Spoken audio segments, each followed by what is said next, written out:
That morning began like any other in the quiet town of Milford, Pennsylvania. The air outside carried the faint smell of rain, and the coffee machine hummed softly on the counter.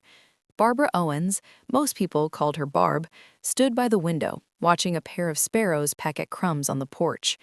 After 43 years of marriage, mornings had a rhythm, a kind of gentle predictability. Her husband, Richard, had been in the hospital for 3 days after what doctors called a mild stroke. Barb planned to visit him later that morning. She'd already packed a bag with his robe, reading glasses, and the crossword puzzle book he loved. But then she heard the front door open. It was her son, Daniel. His footsteps were heavy, the kind that carried bad news. He paused in the doorway, eyes red but dry. "Mom," he said softly, "Dad passed away early this morning." Barb froze for a second. Her body refused to understand what the words meant. She felt her knees weaken and reached for the counter. The sound of the refrigerator filled the silence. "Are you sure?" she whispered. Daniel nodded, staring at the floor. "The hospital called me first. It was around 4 a.m. Before Barb could say anything more, Lauren, her daughter-in-law, stepped in behind him. Her voice was smooth, controlled, almost rehearsed. "Don't worry, Barb," she said, setting her handbag on the table. "We'll handle the paperwork, the funeral arrangements, everything. You should rest." Barb nodded numbly, though something about Lauren's tone didn't sit right. It was polite but distant. She noticed Daniel avoiding her gaze, fiddling with his watch. After they left, the house fell into an eerie silence. Barb sat at the kitchen table, staring at the untouched cup of coffee. The spoon trembled slightly in her hand. Richard had promised he'd come home. He'd said he was feeling stronger. Outside, the clouds began to gather. Somewhere deep inside, Barb felt a flicker of unease, something that told her this story wasn't finished. The next morning, Barb woke up with a pounding headache. The house felt too still, too quiet. She poured herself another cup of coffee and tried to shake off the heaviness that had settled in her chest. Richard was gone. That truth alone should have been enough to explain the silence. But something else was off, something she couldn't name. At exactly 9:12 a.m., the phone rang. The caller ID showed the local bank where she and Richard kept their joint savings. Barb hesitated for a moment before picking up. "Miss Owens?" a polite female voice said. "This is Sheila from Milford First Bank. I'm calling to confirm a large withdrawal made from your account yesterday afternoon." Barb frowned. "I'm sorry, there must be a mistake. My husband was hospitalized." There was a pause on the other end, the sound of fingers tapping on a keyboard. "According to our system, the withdrawal was made in person, $243,000, signed by Richard Owens." Barb's blood drained from her face. "That's impossible," she whispered. "Would you like to come in and review the surveillance footage? We can verify the identity of the person who made the withdrawal." An hour later, Barb sat in a small office with the blinds half closed. The manager placed a laptop in front of her, pressed play, and stepped aside. The footage showed a man entering the bank lobby wearing a dark jacket and a baseball cap. He moved quickly, head down, signed a few papers, then looked up toward the camera for a split second. Barb's heart stopped. It wasn't Richard. It was Daniel. She sat motionless, her hands gripping the edge of the desk. The manager said something about contacting the authorities, but Barb's mind replayed Daniel's words from the day before. Dad passed away early this morning. Now she knew that sentence was more than a lie. It was the start of something far darker. Barb didn't drive straight home from the bank. Instead, she pulled into the parking lot of a small diner just outside town. Her hands were still shaking as she ordered a cup of coffee she didn't intend to drink. The steam rose from the cup, blurring her reflection in the window. She needed to think. Daniel had emptied the account. He'd looked her in the eye and lied about his father's death. But why? And if Richard wasn't the one who signed those papers, then where did that signature come from? After a long pause, Barb took out her phone and called her daughter, Rachel. "Mom, what's wrong?" Rachel asked, her voice tight with worry. "Something's happened. It's about your brother and your father's money." 2 hours later, Rachel arrived from Pittsburgh, her briefcase still in hand. When Barb showed her the footage from the bank, Rachel's jaw clenched. "Don't confront him yet," she said after a long silence. If Daniel did this, he's desperate. We need to find out how deep this goes before we act." They spoke in hushed tones, heads close together like co-conspirators. The waitress refilled their coffee cups and glanced at them with quiet curiosity. Rachel suggested they start by checking Richard's home office, the one room Daniel had avoided mentioning since the funeral. If her instincts were right, that's where the truth began and where it might end. When they got back home, Daniel was already waiting in the living room, pretending to look at his phone. "Hey, Mom, did you find Dad's paperwork?" Barb forced a smile. "Not yet, honey. I'll look tomorrow." Her voice was calm, but inside, something had already shifted. The mother he knew was gone. The next morning, Daniel left early, claiming he had to meet with the funeral director. Lauren followed soon after, dressed neatly, perfume lingering in the hallway. When the front door finally clicked shut, Barb and Rachel exchanged a look. "Now," Rachel said. They moved down the hall toward Richard's office, a room that had been locked since his hospitalization.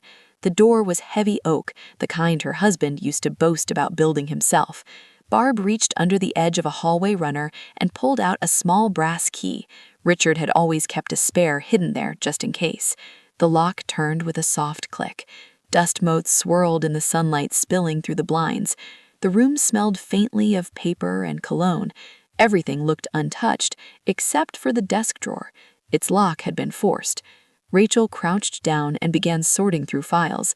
"Mom," she said after a moment, "you might want to see this." On the desk lay a manila envelope marked property records. Inside, they found a deed to a secluded cabin in the Pocono Mountains, purchased 6 months ago. Barb frowned. He never mentioned a cabin. Next came a credit card statement addressed to Richard. Dozens of transactions, luxury hotels, jewelry stores, dinners for two. Barb's breath caught. He wasn't alone. Rachel stayed quiet, then pulled out another document, a life insurance policy. She read the first page, her voice low. $2 million. Beneficiary, Daniel Owens. Barb's hand trembled as she took the papers. "He changed it," she murmured. "He changed everything." They sat in silence for a long moment, the weight of betrayal settling heavy in the air. Then Barb's phone rang, cutting through the stillness. The caller ID showed Milford Police Department. "This is Detective Hannah Reeves," a calm voice said. "Mrs. Owens, we received a report of suspicious financial activity connected to your family's account. I'd like to meet with you to discuss it." Barb glanced at Rachel, who mouthed, "Don't say too much." "Of course," Barb replied. "I'll come by this afternoon." When the call ended, Rachel closed the folder slowly. "Mom," she whispered, "whatever's happening, it's bigger than we thought." That night, Barb couldn't sleep. Every sound in the house made her heart jump. The refrigerator's hum, the creak of the floorboards, everything felt louder, sharper. Rachel had gone to bed in the guest room, but Barb stayed awake, sitting by the kitchen window, the phone beside her. Around 2 a.m., she heard it, the unmistakable sound of breaking glass. Her pulse quickened. She crept down the hallway, her bare feet silent on the wood floor. A beam of light flickered from Richard's office. Someone was inside. Barb backed away and hurried to wake Rachel. "Stay quiet," she whispered. "There's someone here." They crouched on the staircase landing, listening. 2 men were speaking in low, urgent tones. "Check the desk again," one said. "He said the papers are hidden here somewhere." The other cursed under his breath. "You're sure the old man wasn't lying?" Barb froze. The old man? Her mind raced. Were they talking about Richard? He was supposed to be dead. Before she could make sense of it, headlights swept across the windows. Police. The intruders bolted through the back door just as officers rushed in. Detective Hannah Reeves, the same woman from the phone call, was among them. "Mrs. Owens, are you all right?" she asked, scanning the room. Barb nodded shakily. "They were looking for something. They said my husband told them it was here." The detective exchanged a glance with another officer. "Your husband? I thought you said he passed away." Barb hesitated, the words catching in her throat. "So did I."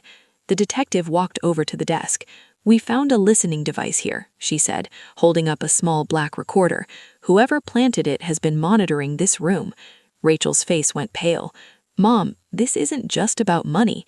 The detective looked between them, her expression grave. "Mrs. Owens, your son Daniel is under investigation for financial fraud.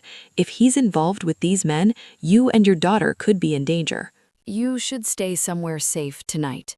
Barb stared at the shattered window, her reflection fractured in the glass. Somewhere deep down, she already knew this wasn't over. It was only beginning. The next morning, Barb sat in the living room staring at the broken window, now covered with plywood. The house smelled faintly of smoke from the night before. Rachel was on the phone with the insurance company when Barb's cell buzzed on the table. The number was blocked. She hesitated before answering. "Hello?" A voice came through, weak, rough, and familiar. "Barb, it's me." She went cold. "Who is this?" "It's Richard," the voice said. For a moment, the room spun. Barb gripped the arm of the chair, heart pounding. "That's not possible." "I saw the paperwork," Daniel said. "I know what he said," Richard interrupted. "He tried to kill me." Barb's breath caught. "What are you talking about?" "I didn't have a stroke," he said. "He switched my medication. The doctor caught it too late.